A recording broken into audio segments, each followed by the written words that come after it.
Thank you very kindly, my friends. As I listen to Ralph Abernathy and his eloquent and generous introduction, and then thought about myself, I wondered who he was talking about.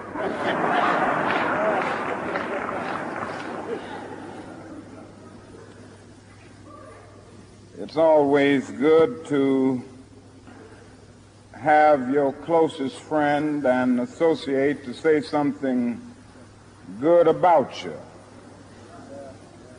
And Ralph Abernathy is the best friend that I have in the world. I'm delighted to see each of you here tonight in spite of a storm warning. You reveal that you are determined to go on anyhow. Something is happening in Memphis, something is happening in our world. And you know, if I was standing at the beginning of time with the possibility of taking a kind of general and panoramic view of the whole of human history up to now, and the Almighty said to me, Martin Luther King, which age would you like to live in? I would take my mental flight by Egypt, and I would watch God's children in their magnificent trek from the dark dungeons of Egypt through, or rather across the Red Sea, through the wilderness on toward the Promised Land. And in spite of its magnificence, I wouldn't stop there. I would move on by Greece and take my mind to Mount Olympus. And I would see Plato, Aristotle, Socrates, Euripides, and Aristophanes assemble around the Parthenon.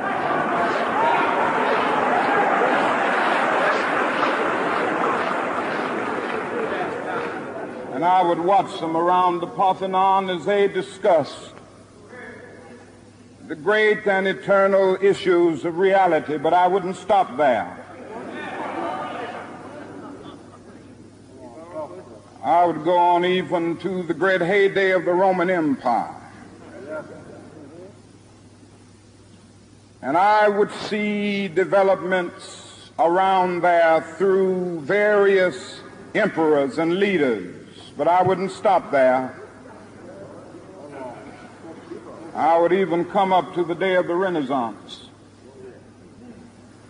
and get a quick picture of all that the Renaissance did for the cultural and aesthetic life of man, but I wouldn't stop there.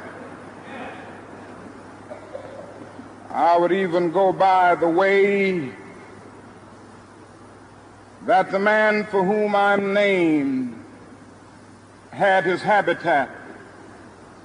And I would watch Martin Luther as he tacks his 95 Theses on the door at the church of Wittenberg, but I wouldn't stop there.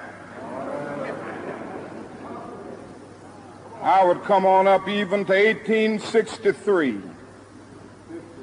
and watch a vacillating president by the name of Abraham Lincoln finally come to the conclusion that he had to sign the Emancipation Proclamation, but I wouldn't stop there.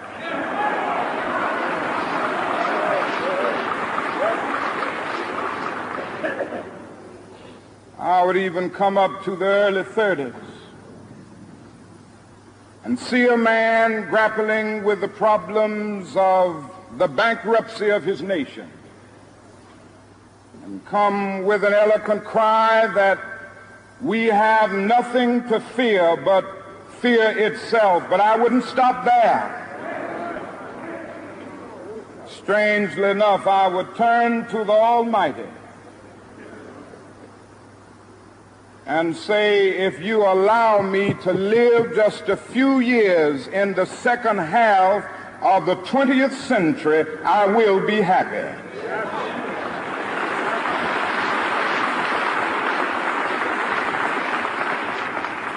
Now, that's a strange statement to make because the world is all messed up. The nation is sick. Trouble is in the land, confusion all around. That's a strange statement. But I know somehow that only when it is dark enough can you see the stars. And I see God working in this period of the 20th century in a way that men in some strange way are responding. Something is happening in our world. The masses of people are rising up, and wherever they are assembled today, whether they are in Johannesburg, South Africa, Nairobi, Kenya, Accra, Ghana, New York City, Atlanta, Georgia, Jackson, Mississippi, or Memphis, Tennessee, the cry is always the same: we want to be free.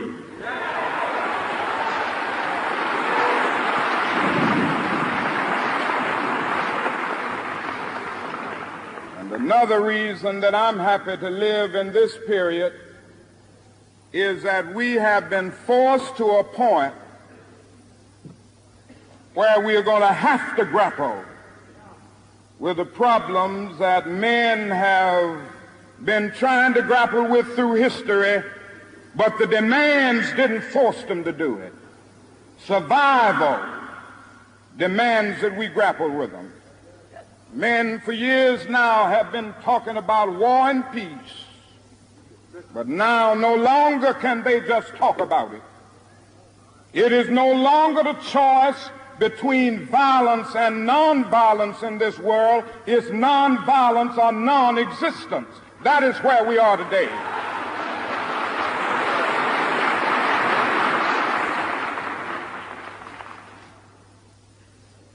And also in the human rights revolution, if something isn't done and done in a hurry to bring the colored peoples of the world out of their long years of poverty, their long years of hurt and neglect, the whole world is doomed.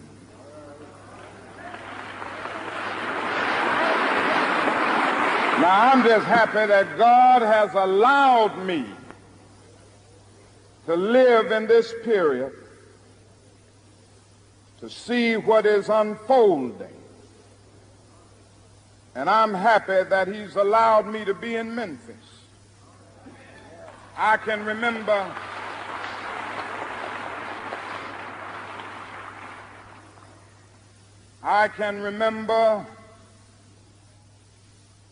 when Negroes were just going around, as Ralph has said, so often scratching where they didn't itch and laughing when they were not tickled.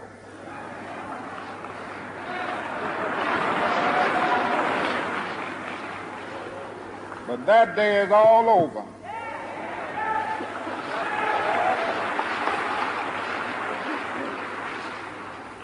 We mean business now, and we are determined to gain our rightful place in God's world.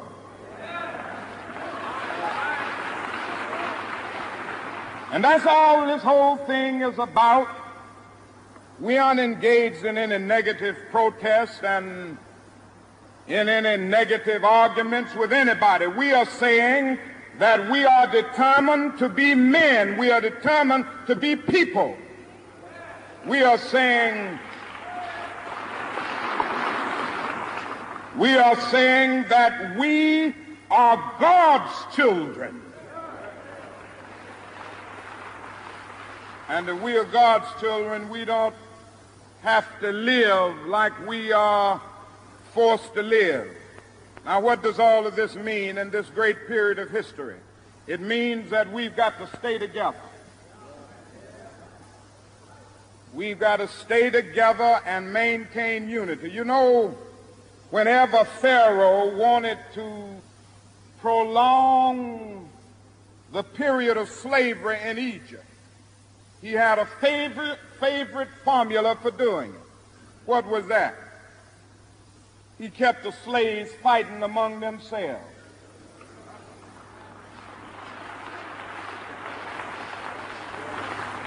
But whenever the slaves get together, something happens in Pharaoh's court, and he cannot hold the slaves in slavery. When the slaves get together, that's the beginning of getting out of slavery.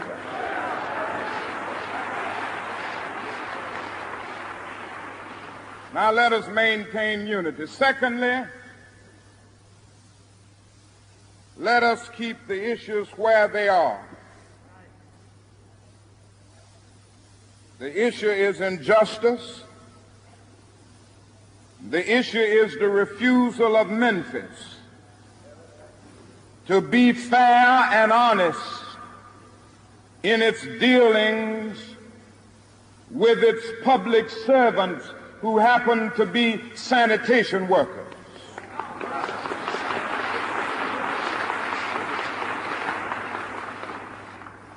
Now, we've got to keep attention on that. That's always the problem with a little violence. You know what happened the other day, and the press dealt only with the window breaking.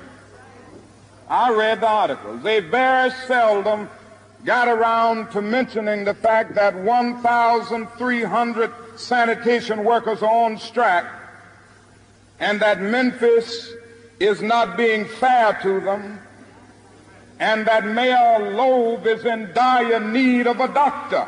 They didn't get around to that.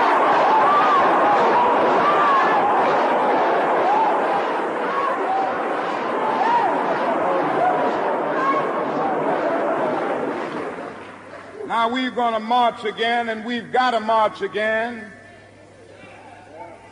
in order to put the issue where it is supposed to be.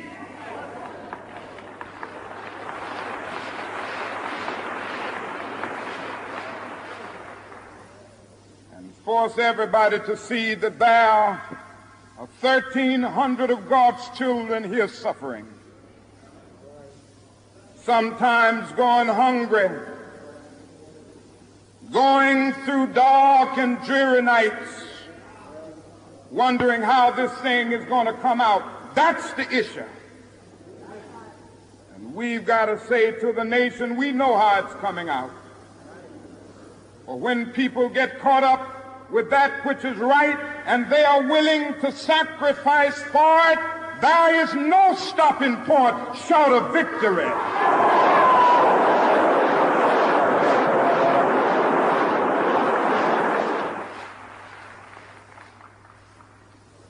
We aren't going to let any mace stop us. We are masters in our nonviolent movement in disarming police forces. They don't know what to do. I've seen them so often. I remember in Birmingham, Alabama,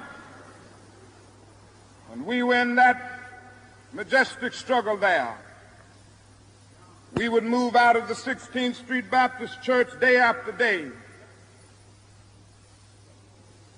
By the hundreds, we would move out, and Bull Connor would tell them to send the dogs forth.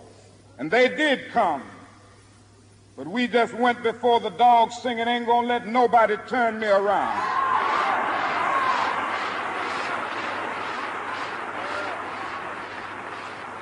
Bull Connor next would say, turn the fire hoses on.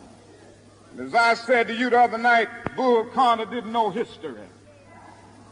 He knew a kind of physics that somehow didn't relate to the trans-physics that we knew about.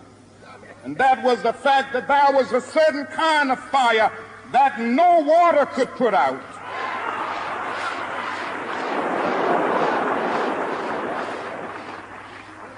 And we went before the fire hoses. We had known water. If we were Baptists or some other denominations, we had been immersed. If we were Methodists and some others, we had been sprinkled. But we knew water. That couldn't stop us. And we just went on before the dogs, and we would look at them, and we'd go on before the water hoses, and we would look at it, and we just go on singing, over my head I see freedom in the air. And then we would be thrown into paddy wagons, and sometimes we were stacked in there like sardines in a can. They would throw us in, and old Bull would say, take them off.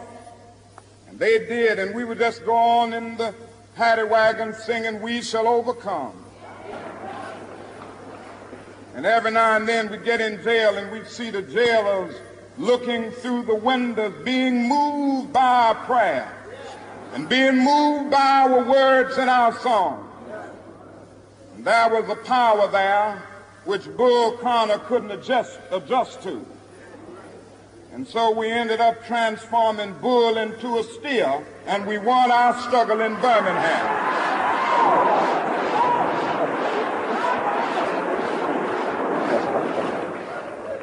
Now we've got to go on in Memphis just like that. I call upon you to be with us when we go out Monday. Now about injunctions. We have an injunction, and we're going into court tomorrow morning to fight this illegal, unconstitutional injunction. All we say to America is be true to what you said on paper.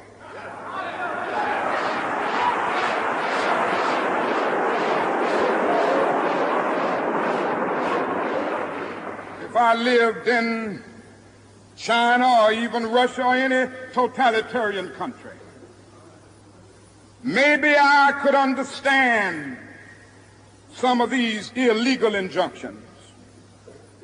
Maybe I could understand the denial of certain basic First Amendment privileges because they haven't committed themselves to that over there. But somewhere I read of the freedom of assembly. Somewhere I read of the freedom of speech. Somewhere I read of the freedom of press. Somewhere I read that the greatness of America is the right to protest for right.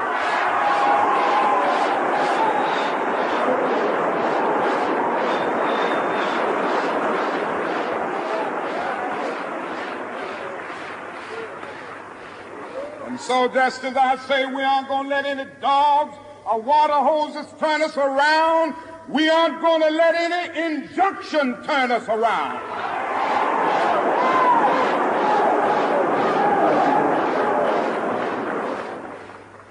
We are going on.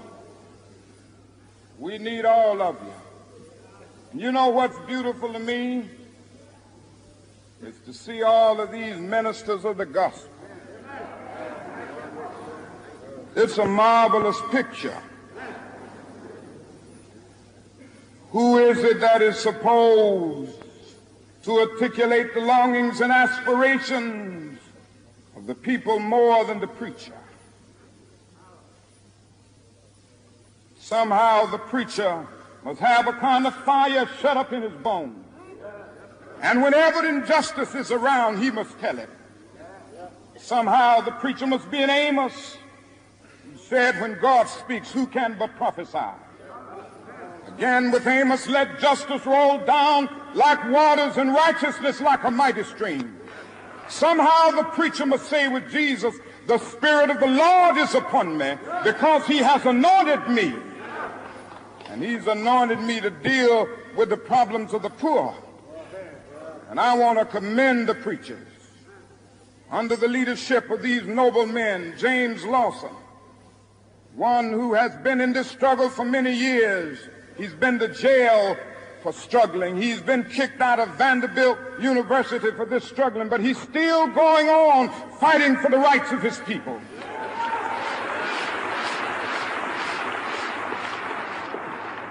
Reverend Ralph Jackson, Billy Kyles, I could just go right on down the list, which time will not permit, but I want to thank all of them. And I want you to thank them, because so often preachers aren't concerned about anything but themselves.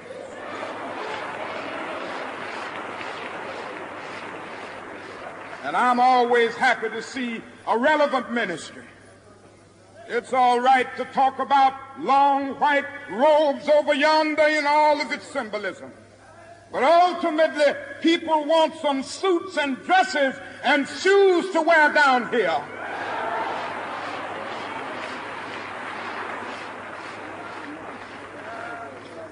It's all right to talk about streets flowing with milk and honey.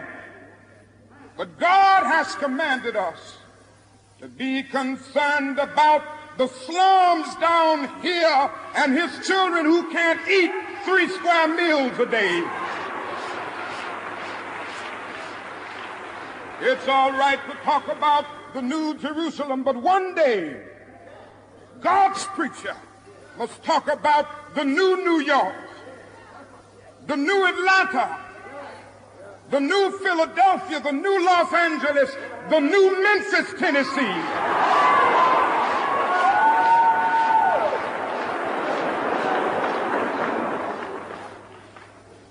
This is what we have to do. Now, the other thing we'll have to do is this. Always anchor our external direct action with the power of economic withdrawal. Now, we are poor people. Individually, we are poor when you compare us with white society in America. We are poor. Never stop and forget that collectively, that means all of us together, collectively we are richer than all the nations in the world with the exception of 9. Did you ever think about that?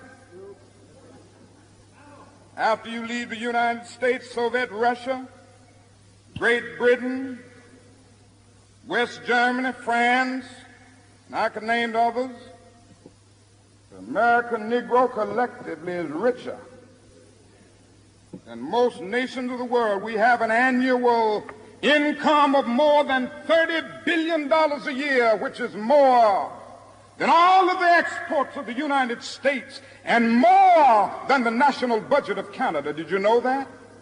That's power right there if we know how to pool it.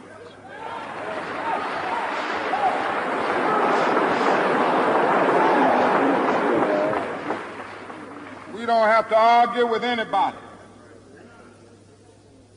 We don't have to curse and go around acting bad with our words. We don't need any bricks and bottles. We don't need any Molotov cocktails. We just need to go around to these stores and to these massive industries in our country and say, God sent us by here to say to you that you're not treating his children right. And we come by here to ask you to make the first item on your agenda fair treatment where God's children are concerned. Now, if you are not prepared to do that, we do have an agenda that we must follow. And our agenda calls for withdrawing economic support from you.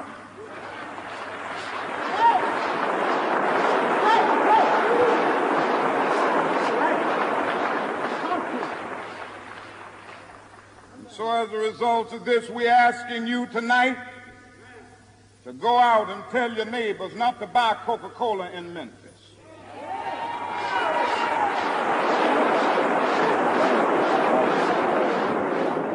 Go by and tell them not to buy sealed test milk.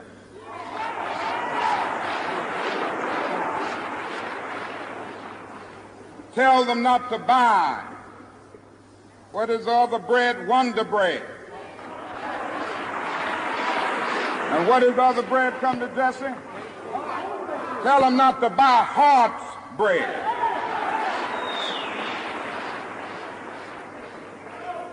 As Jesse Jackson has said, up to now, only the garbage men have been feeling pain. Now we must kind of redistribute the pain.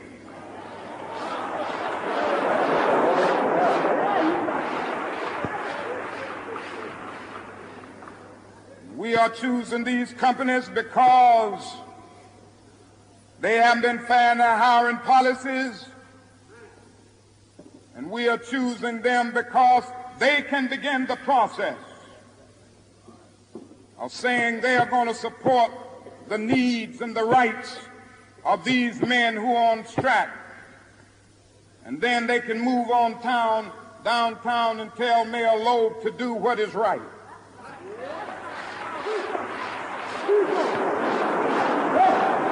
Now, not only that, we've got to strengthen black institutions. I call upon you to take your money out of the banks downtown and deposit your money in Tri-State Bank.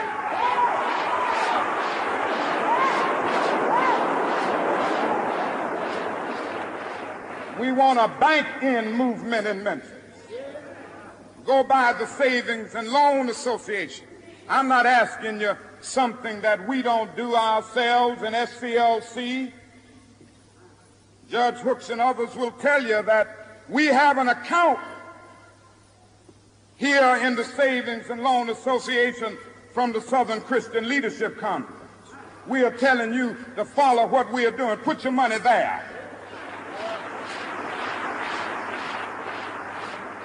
You have 6 or 7 black insurance companies here in the city of Memphis. Take out your insurance there. We want to have an insurance in.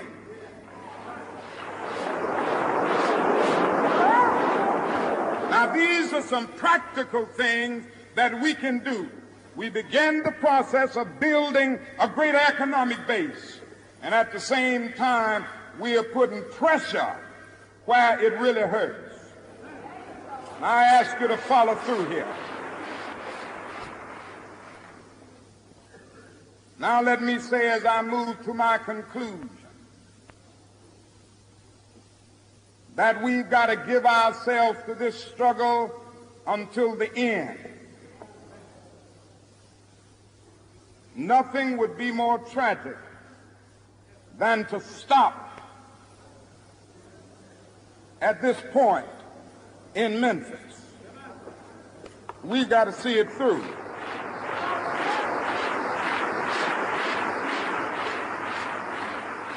When we have our march, you need to be there. If it means leaving work, if it means leaving school, be there.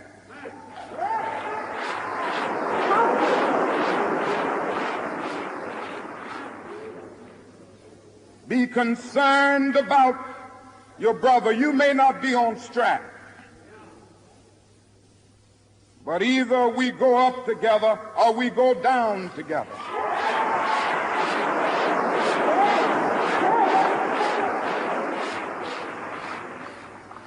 Let us develop a kind of dangerous unselfishness. One day a man came to Jesus, and he wanted to raise some questions about some vital matters of life. At points he wanted to trick Jesus and show him that he knew a little more than Jesus knew and throw him off base. Now that question could have easily ended up in a philosophical and theological debate. But Jesus immediately pulled that question from midair and placed it on the dangerous curve between Jerusalem and Jericho. And he talked about a certain man who fell among thieves. You remember that a Levite, and the priest passed by on the other side. They didn't stop to help him. And finally, a man of another race came by.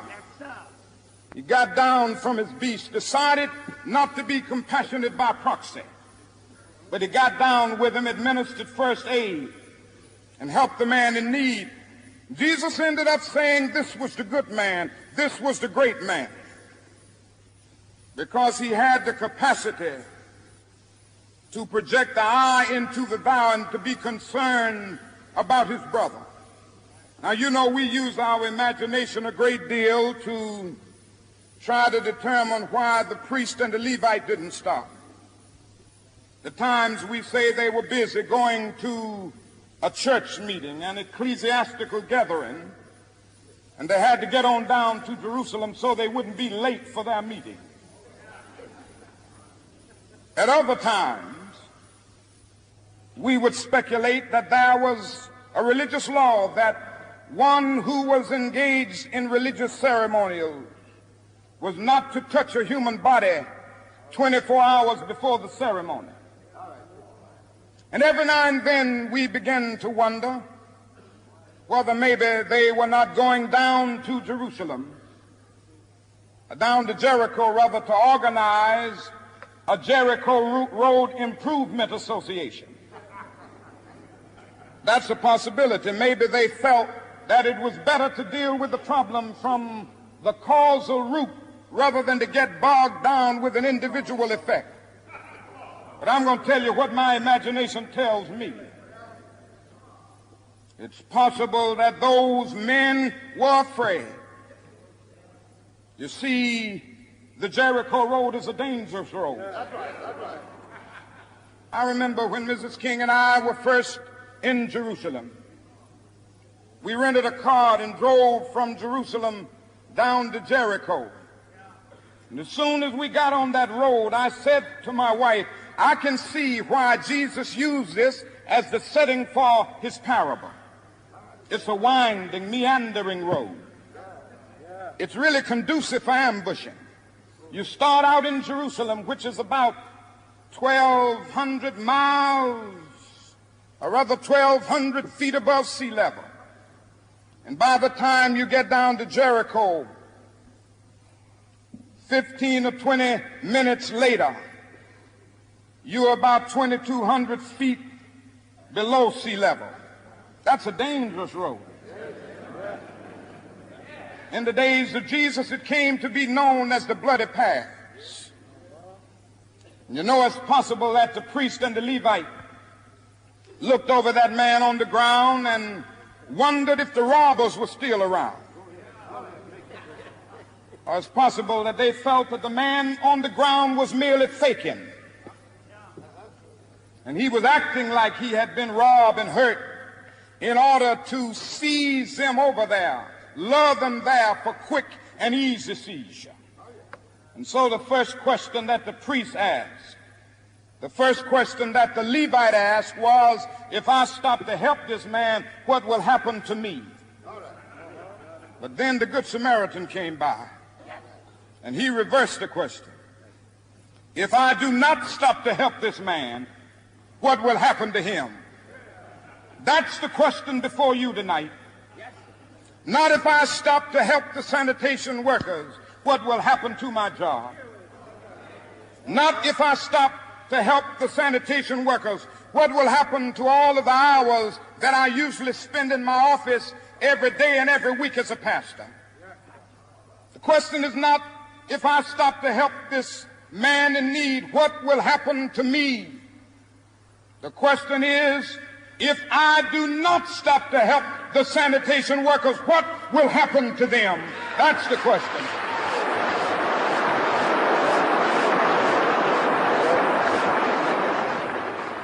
Let us rise up tonight with a greater readiness. Let us stand with a greater determination. And let us move on in these powerful days, these days of challenge, to make America what it ought to be. We have an opportunity to make America a better nation. And I want to thank God once more for allowing me to be here with you. You know, several years ago I was in New York City autographing the first book that I had written. And while sitting there autographing books, a demented black woman came up. The only question I heard from her was, "Are you Martin Luther King?" And I was looking down writing, and I said, "Yes." The next minute I felt something beating on my chest. Before I knew it, I had been stabbed by this demented woman. I was rushed to Harlem Hospital. It was a dark Saturday afternoon. That blade had gone through, and the x-rays revealed that the tip of the blade was on the edge of my aorta, the main artery. And once that's punctured, you're drowned in your own blood. That's the end of you. It came out in the New York Times the next morning that if I had merely sneezed, I would have died. Well, about 4 days later, they allowed me, after the operation, after my chest had been opened and the blade had been taken out, to move around in the wheelchair in the hospital. They allowed me to read some of the mail that came in, and from all over the states and the world, kind letters came in. I read a few, but one of them I will never forget. I had received one from the president and the vice president. I've forgotten what those telegrams said. I'd received a visit and a letter from the governor of New York, but I've forgotten what that letter said. But there was another letter that came from a little girl, a young girl, who was a student at the White Plains High School. And I looked at that letter, and I'll never forget it. It said simply, "Dear Dr. King, I am a 9th grade student at the White Plains High School." She said, "While it should not matter, I would like to mention that I'm a white girl. I read in the paper of your misfortune and of your suffering. And I read that if you had sneezed, you would have died. I'm simply writing you to say that I'm so happy that you didn't sneeze. And I want to say tonight,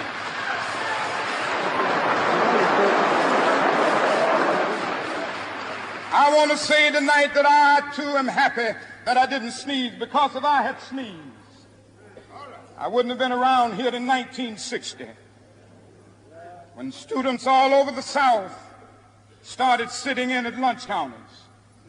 And I knew that as they were sitting in, they were really standing up for the best in the American dream and taking the whole nation back to those great wells of democracy which were dug deep by the founding fathers in the Declaration of Independence and the Constitution. If I had sneezed, I wouldn't have been around here in 1961 when we decided to take a ride for freedom and ended segregation in interstate travel. If I had sneezed, I wouldn't have been around here in 1962. The Negroes in Albany, Georgia, decided to straighten their backs up. And whenever men and women straighten their backs up, they are going somewhere, because a man can't ride your back unless it is bent. If I had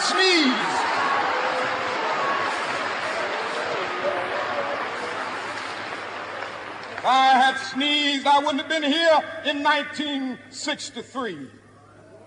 The black people of Birmingham, Alabama, aroused the conscience of this nation and brought into being the Civil Rights Bill, if I had sneezed, I wouldn't have had a chance later that year in August to try to tell America about a dream that I had had. If I had sneezed,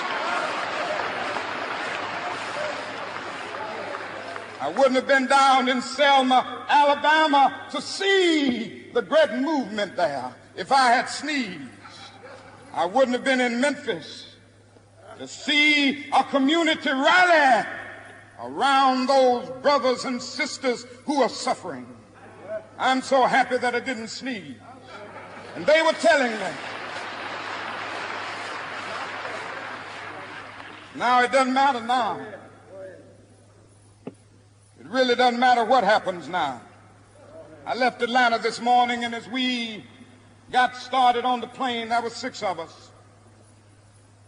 The pilot said over the public address system, "We are sorry for the delay, but we have Dr. Martin Luther King on the plane, and to be sure that all of the bags were checked, and to be sure that nothing would be wrong on the plane, we had to check out everything carefully, and we've had the plane protected and guarded all night." And then I got into Memphis, and some began to say the threats, or talk about the threats that were out, or what would happen to me from some of our sick white brothers. Well, I don't know what will happen now. We've got some difficult days ahead, but it really doesn't matter with me now, because I've been to the mountaintop. I don't mind. Like anybody, I would like to live a long life. Longevity has its place. But I'm not concerned about that now. I just want to do God's will. And He's allowed me to go up to the mountain. And I've looked over, and I've seen the promised land. I may not get there with you, but I want you to know tonight that we as a people will get to the promised land.